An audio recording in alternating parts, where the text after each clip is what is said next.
Welcome to enlighten class. நம்ம daily யூசேஜில் வரக்கூடிய ஒரு சில சென்டென்சஸை எப்படி இங்கிலீஷில் சொல்லலாம் அப்படின்றத இந்த வீடியோவில் பார்க்கலாம். வீடியோக்குள்ளே போகிறதுக்கு முன்னாடி எங்கள் சேனலை சப்ஸ்கிரைப் பண்ணாதவங்க சப்ஸ்கிரைப் பண்ணிக்கோங்க. கூடவே பக்கத்தில் இருக்க பெல் பட்டனையும் ப்ரெஸ் பண்ணிக்கோங்க. இதனால எந்த பிரயோஜனமும் இல்லை அப்படின்னு சொல்லுவோம் இல்லையா, அது இங்கிலீஷில் good for nothing. Good for nothing. அவ குரலை உயர்த்தினா. She raised her voice. She raised her voice. அவளுடைய குரல் நல்லா இருக்கு. Her voice is nice. Her voice is nice. அது தெளிவாக உள்ளது. It is clear. It is clear. அவர் விரைவாக தனது முடிவை எடுத்தார்.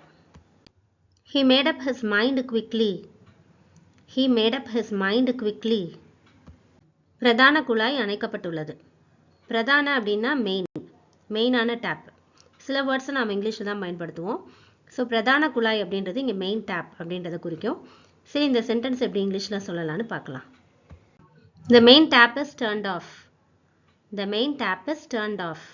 Turned off அப்படின்றது ஒரு ஃப்ரேசல் verb. இங்கே அணைக்கப்பட்டுள்ளது அப்படின்ற அர்த்தத்தை கொடுக்கும். நான் என் மனதை மாற்றிக்கொண்டேன்.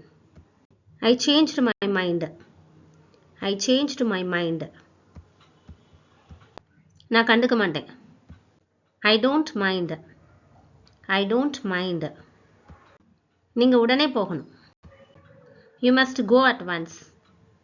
You must go at once. நான் ஒரு நாளைக்கு ஒரு முறை என் நாய்க்கு உணவளிப்பேன். I feed my dog once a day. I feed my dog once a day. மீண்டும் ஒரு முறை முயற்சிக்கவும். Try it once more. Try it once more. நான் உங்களுக்கு வழி காட்டுவேன். I will show you the way.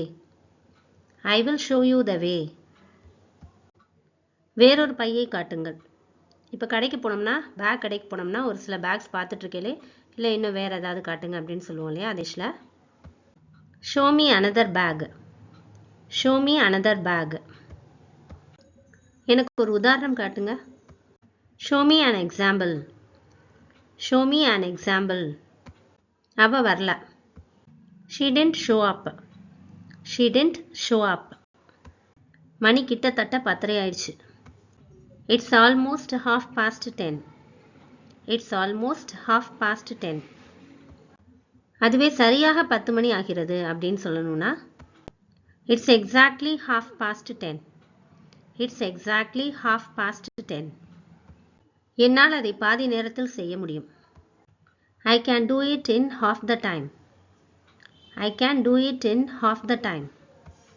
கல்வி வீட்டிலிருந்து தொடங்குகிறது. Education starts at home.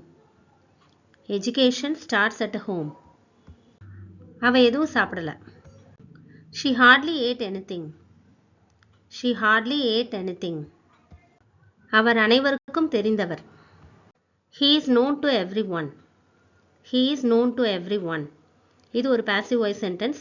இதே active voiceல சொல்லணும்னா everyone knows him. Everyone knows him அப்படின்னு சொல்லுவோம். I hope this helps you and thanks for watching.